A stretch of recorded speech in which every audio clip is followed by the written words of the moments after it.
Good morning, Cullman, and thank you for tuning in to Cullman Today. I'm your host, Lauren Estes, and today is Monday, November 11th.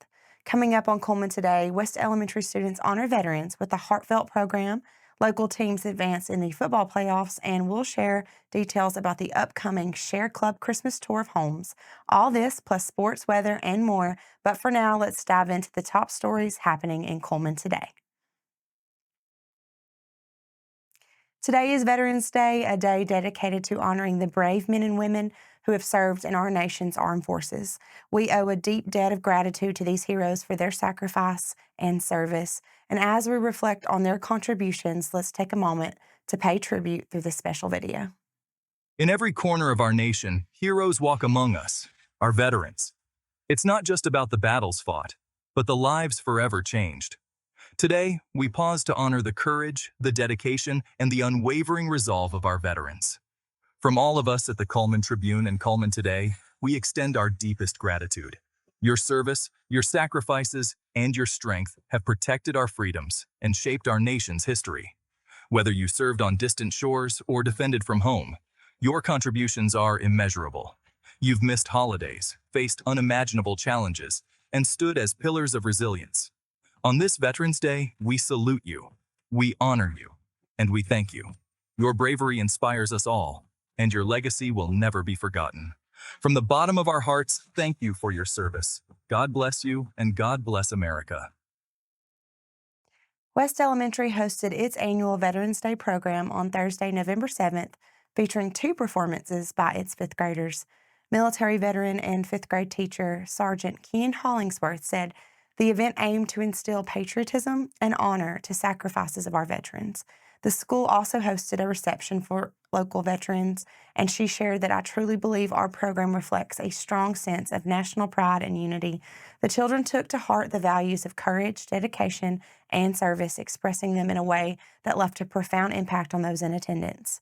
She also added that her main goal is to help students understand the importance of Veterans Day and foster a connection with those who have served.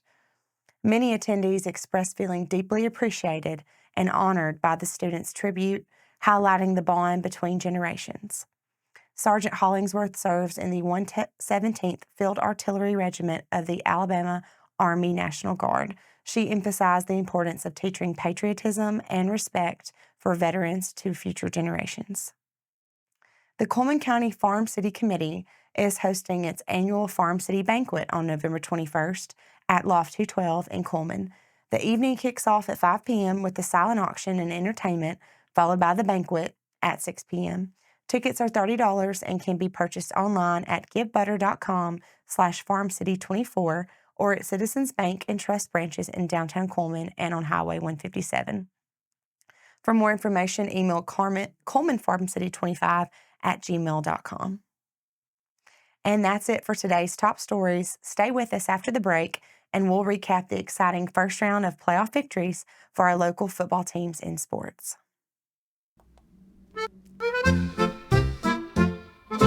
What's in the magazine? October's peeking in. Oktoberfest in Cullman, let the fun begin. Heroes in our town, business all around. Recipes for sharing, joy everywhere found. Colonel Cullman cheers, history in our ears. Community so bright, polka through the night. Sports spotlight today, kids come out to play. Fields and courts are buzzing in the autumn sway. Germans came to stay, crafts and brews on display. Cullman's heart is glowing in the polka way. Colonel Cullman cheers, history in our ears. Community so bright, polka through the night.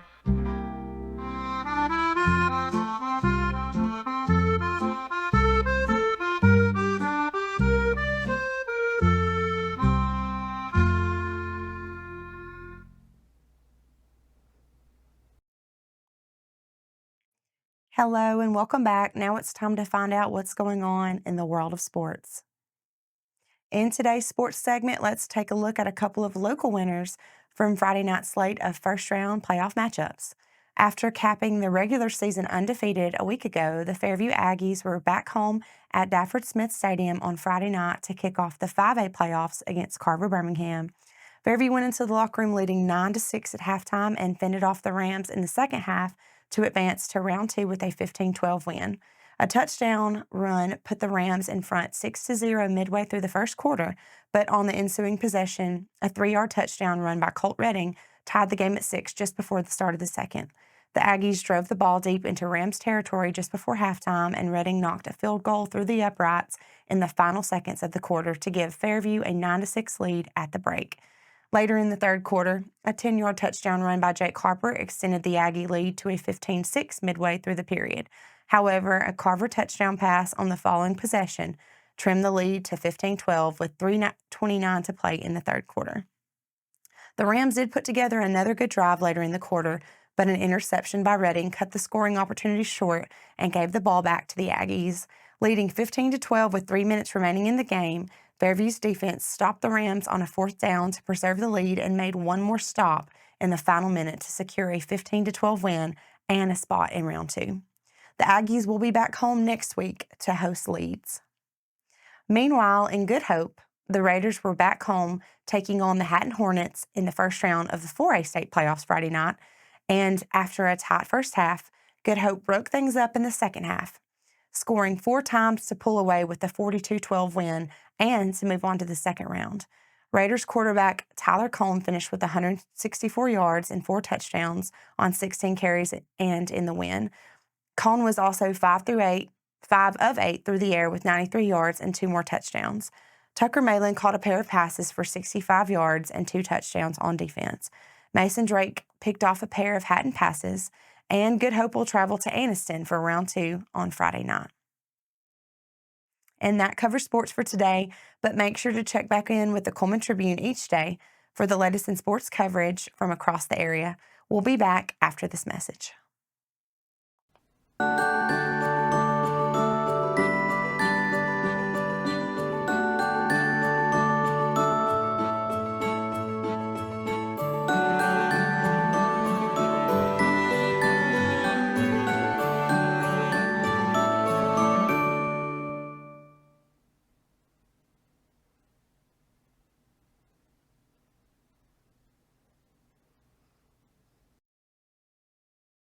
Hello and welcome back to Cullman Today. Now it's time to speed things up with a news rundown with 4 stories in just under 4 minutes.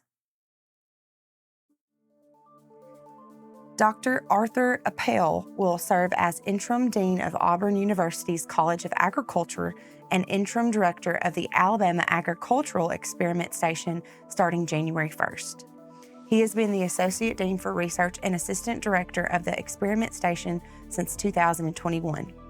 Provost and Senior Vice President for Academic Affairs, Dr. Vinnie Nathan said his extensive leadership experience at Auburn and within the College of Agricultural and Experiment Station make him an ideal candidate for this interim role. His experience and leadership will be crucial during this time of transition as we begin our national search for a permanent dean and director. Appel, who has been with Auburn since 1985, previously served as interim dean and director from July 2015 to March 2016 and chaired the Department of Entomology and Plant Pathology from 2005 to 2014. He expressed his commitment to maintaining the program's momentum and assisting in a smooth transition. He will succeed Dr. Paul Patterson, who has served as dean and director since 2016. Under their leadership, the College of Agriculture has seen record enrollments with 1,087 undergraduate and 404 graduate students, and an unprecedented grant funding with facilities securing $64 million in grants and contracts in 2023 and $53.4 million in 2024. He holds a bachelor's degree in biology from the University of California in Los Angeles and a master's and PhD in urban entomology from the University of California, Riverside.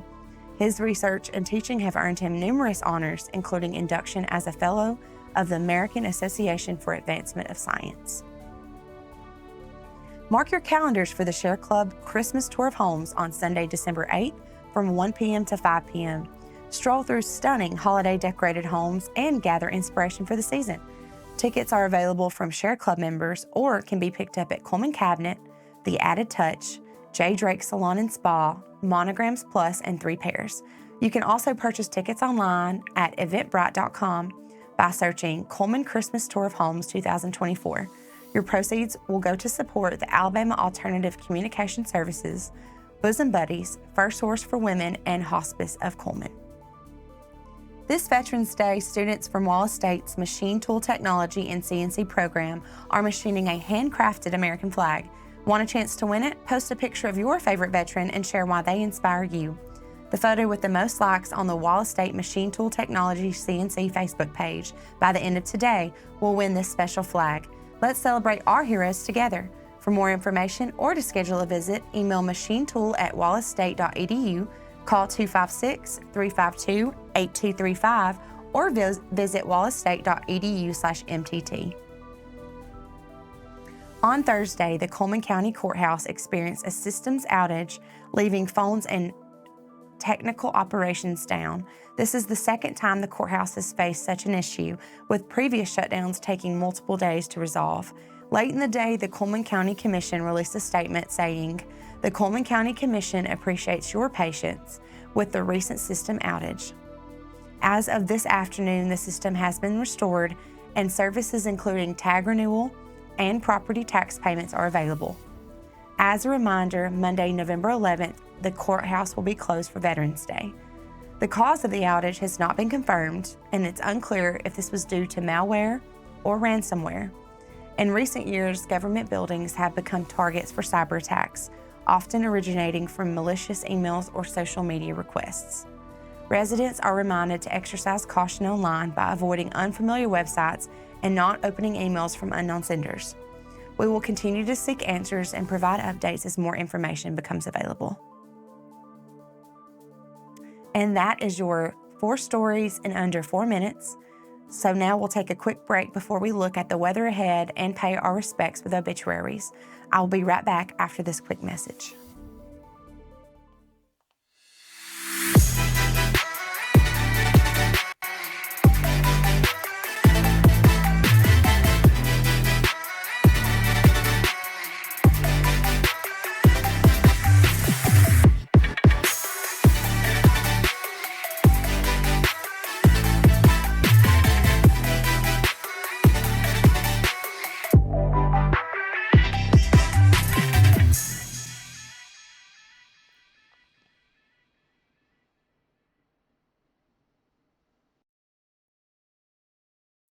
Welcome back. Let's take a moment to pause and remember those who have lost their lives this week as we turn to obituaries.